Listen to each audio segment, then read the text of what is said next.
அப்போஸ்தலனாகிய பவுல் அப்போஸ்தலர் 20:33 சொல்லுகிறார், ஒருவருடைய பொன்னையாகிலும் ஒருவருடைய வெள்ளியாகிலும் ஒருவருடைய வஸ்திரத்தையாகிலும் நான் இச்சிக்கவில்லை. எனக்கு வேண்டியது இந்த கைகளை வேலை செய்து என்னோடு கூட இருந்தவர்களை எல்லாம் காப்பாற்றியது. ஒருத்தருடைய பொருளை நான் இச்சிக்கவில்லை. உங்களுக்கு முன்பதாக நான் குற்றமற்ற மனசாட்சியுடையவனாக இருக்க விரும்புகிறேன். உங்க வாஞ்சி அதுதான் இருக்க வேண்டும். விழுந்து விழுந்து எழுந்து ஓடுகிற வாழ்க்கை அல்ல.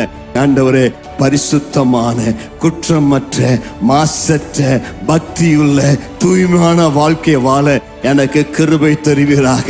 இந்த உலகம் என்னை இழுக்காதபடி, பாவம் என்னை இழுக்காதபடி, சாத்தானுடைய வஞ்சக வழியில் விழுந்து விழுந்து எழுந்திருக்காதபடி எப்பொழுதும் செம்மையாய் ஓடக்கூடிய இருதயத்தை எனக்கு தருவீராக.